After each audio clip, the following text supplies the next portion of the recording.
দেশের ২৩তম রাষ্ট্রপতি হিসেবে আজ শপথ নেবেন মির্জা ফখরুল ইসলাম আলমগীর। সন্ধ্যায় বঙ্গভবনে এই শপথ অনুষ্ঠান হবে। বৃহস্পতিবার জাতীয় সংসদের রাষ্ট্রপতি নির্বাচনের ভোট গ্রহণ হয়েছে।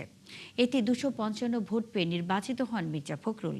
এরপরই তাকে রাষ্ট্রপতি নির্বাচিত করে প্রজ্ঞাপন জারি করে নির্বাচন কমিশন। নবনির্বাচিত রাষ্ট্রপতিকে শপথ পড়াবেন ভারপ্রাপ্ত স্পিকার ব্যারিস্টার কায়সার কামাল। বর্তমান স্পিকার হাফিজউদ্দিন আহমদ ভারপ্রাপ্ত রাষ্ট্রপতির দায়িত্ব পালন করায় ভারপ্রাপ্ত স্পিকারই শপথ পড়াবেন। শপথ অনুষ্ঠানে বিদায়ী রাষ্ট্রপতি, প্রধানমন্ত্রী, স্পিকার, প্রধান বিচারপতি, সাবেক রাষ্ট্রপতি, মন্ত্রিপরিষদ সদস্য, বিভিন্ন দেশের কূটনীতিক, উচ্চপদস্থ সরকারি কর্মকর্তা সহ বিশিষ্ট ব্যক্তিরা উপস্থিত থাকবেন। এদিকে রাষ্ট্রপতির শপথ অনুষ্ঠান উপলক্ষে বঙ্গভবন ও আশেপাশের এলাকায় বিশেষ ট্রাফিক ব্যবস্থা গ্রহণ করেছে ডিএমপি। এতে বিকেল ৩টা থেকে রাত্রি ৯টা পর্যন্ত বঙ্গভবনের আশেপাশে যানবাহন চলাচলে নির্দেশনা অনুসরণ করার অনুরোধ জানানো হয়েছে।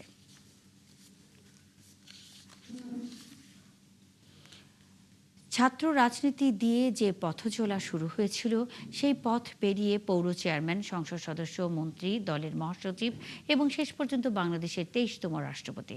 ঠাকুরগাঁওয়ের মির্জা ফখরুল ইসলাম আলমগীরের রাজনৈতিক জীবনের দীর্ঘ যাত্রার নতুন ঠিকানা এখন বঙ্গভবন।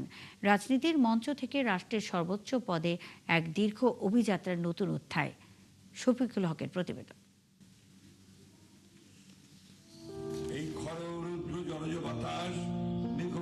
বিকেলের পাখিরা আমাকে চেনে, তারা জানে আমি কোনো অনাত্মীয় নই। ঠাকুরগাঁওয়ে ভালোবেসে সবাই তাকে মির্জা আলমগীর নামেই ডাকে। রাজপথ থেকে সংসদ, সংসদ থেকে মন্ত্রিসভা, আর দলীয় রাজনীতির দীর্ঘ পথ পেরিয়ে এবার যাত্রা বঙ্গভবন। খোদার কসম, আমি ভিনদেশের পথিক নই, আমি কোনো আগন্তুক নই। তবে এই যাত্রা একদিনে তৈরি হয়নি। এর পেছনে রয়েছে প্রায় ৬ দশকের রাজনৈতিক অভিজ্ঞতা, আন্দোলন সংগ্রাম আর নানা বাঁক পেরোনোর ইতিহাস। আমি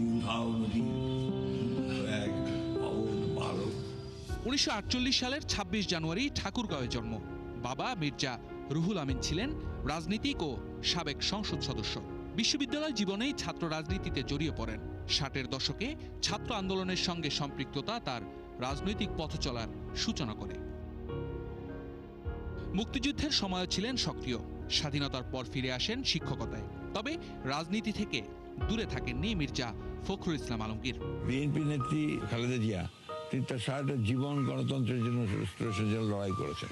একদিকে ইন্ডিপেন্ডেন্স, আরেকদিকে গণতন্ত্র, ডেমোক্রেসি, সবগুলো মিলিয়ে বিএনপি হচ্ছে সবচেয়ে বড় forum, right forum for the patriotic young forces to join BNP. ৮০-এর দশকের শেষ দিকে স্থানীয় রাজনীতিতে সরাসরি সক্রিয় হন। প্রথমে পৌরসভার চেয়ারম্যান নির্বাচিত হন।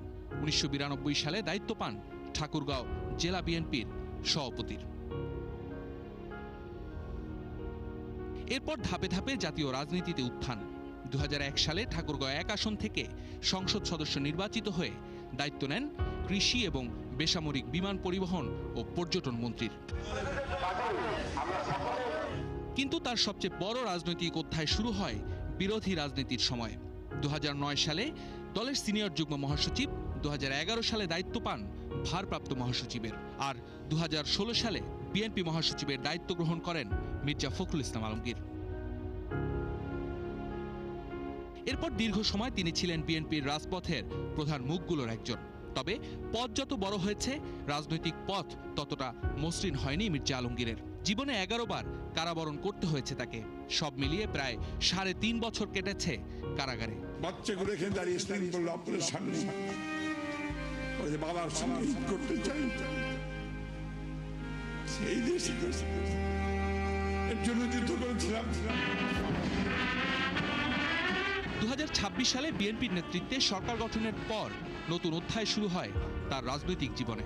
আবারও সংসদ সদস্য হন, মন্ত্রিসভায় দায়িত্ব পান এবং দীর্ঘদিনের দলীয় দায়িত্বের পর এবার আসে আরও বড় পরিবর্তন। ২০ আগস্ট ২০২৬, ৩৫ বছর পর সংসদ সদস্যদের সরাসরি ভোটে রাষ্ট্রপতি নির্বাচন। প্রতিদ্বন্দ্বী প্রার্থীর চেয়ে ১৬৭ ভোট বেশি পেয়ে দেশের ২৩তম রাষ্ট্রপতি নির্বাচিত হন মির্জা ফখরুল। ভোটের ফল ঘোষণার সঙ্গে সঙ্গে বদলে যায় তার পরিচয়। বিএনপির মহাসচিব থেকে রাষ্ট্রের সর্বোচ্চ সাংবিধানিক পদ, রাষ্ট্রপতি মির্জা ফখরুল ইসলাম আলমগীর। শফিকুল হক, ৭১, ঢাকা। এদিকে রাষ্ট্রপতি হিসেবে মির্জা ফখরুল ইসলাম আলমগীর নির্বাচিত হয় অভিনন্দন জানিয়েছে চীন, যুক্তরাজ্য, ফ্রান্স ও সুইজারল্যান্ড। ঢাকায় অবস্থিত দেশগুলোর দূতাবাস ও হাই কমিশন পৃথক বার্তায় রাষ্ট্রপতি আলমগীরকে শুভেচ্ছা জানায়। বৃহস্পতিবার ঢাকায় চীনা দূতাবাসের এক বার্তায় বলা হয়, বাংলাদেশের সঙ্গে সম্পর্ককে অত্যন্ত গুরুত্ব দেয় চীন। নতুন যুগে দুই দেশের জনগণের কল্যাণে বাংলাদেশ চীন সম্পর্ক আরও জোরদারে একসঙ্গে কাজ করার প্রত্যয় ব্যক্ত করেছে দেশটি। এদিকে ঢাকায় ব্রিটিশ হাই কমিশন জানায়, দুই দেশের দীর্ঘদিনের ঘনিষ্ঠ অংশীদারিত্ব আরও শক্তিশালী করতে রাষ্ট্রপতি ফখরুল এবং বাংলাদেশ সরকারের সঙ্গে কাজ করতে আগ্রহী যুক্তরাজ্য। ফ্রান্সের দূতাবাস বলেছে, বাংলাদেশের গণতান্ত্রিক যাত্রায় প্রবীণ রাজনীতিক হিসেবে মির্জা ফখরুলের দীর্ঘদিনের অবদানকে স্বীকৃতি দেয় ফ্রান্স। একই সঙ্গে দুই দেশের দীর্ঘদিনের বন্ধুত্ব ও দ্বিপক্ষীয় সম্পর্ক আরও জোরদারে অঙ্গীকার পুনর্ব্যক্ত করেছে দেশটি। রাষ্ট্রপতি মির্জা ফখরুল ইসলাম আলমগীরকে অভিনন্দন জানিয়েছে সুইজারল্যান্ডও। কলকাতার হোটেলে আগুনে নিহত ৭ বাংলাদেশের ময়নাতদন্ত শেষে মরদেহ কলকাতা মেডিকেল কলেজ হাসপাতাল মর্গে রাখা হয়েছে। শনিবারের মধ্যে মরদেহগুলো দেশে পাঠানো হবে বলে জানিয়েছে বাংলাদেশ হাই কমিশন। এ ঘটনায় 2 ভারতীয় নাগরিকের মৃতদেহ তাদের পরিবারের হাতে বৃহস্পতিবার তুলে দেওয়া হয়। আগুনের ঘটনায় হোটেলের এক পরিচালককে গ্রেপ্তার করা হয়েছে। এছাড়াও জিজ্ঞাসাবাদের জন্য আটক করা হয়েছে আরও 2 জনকে। তবে এখনও খোঁজ মেলেনি হোটেল মালিকের। অন্যদিকে বাংলাদেশি পর্যটকরা নিজেদের নিরাপত্তা নিয়ে রয়েছেন উৎকণ্ঠায়।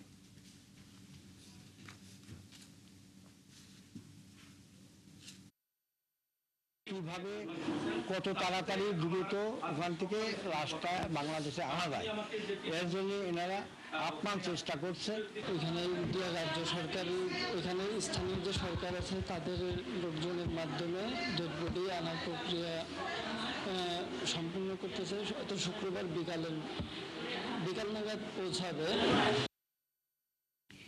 এ নিয়ে আরও খবর জানাতে কলকাতা থেকে যোগ দিচ্ছেন সহকর্মী সত্যজিৎ চক্রবর্তী।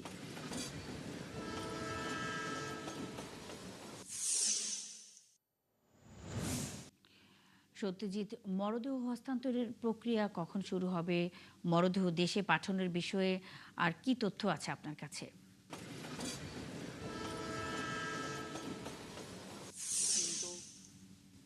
9টি মরদেহের যে ময়না তদন্ত সেগুলো কলকাতা মেডিকেল কলেজ হাসপাতালের যে কলকাতা পুলিশের মর্গ আছে সেখানেই সম্পন্ন হয়েছে। ইতিমধ্যে 2 জন ভারতীয়ের মৃতদেহ হস্তান্তর করা হয়েছে এবং 7 বাংলাদেশি মৃতদেহ রাখা আছে সেখানকার যে সংরক্ষিত জায়গা সেখানে।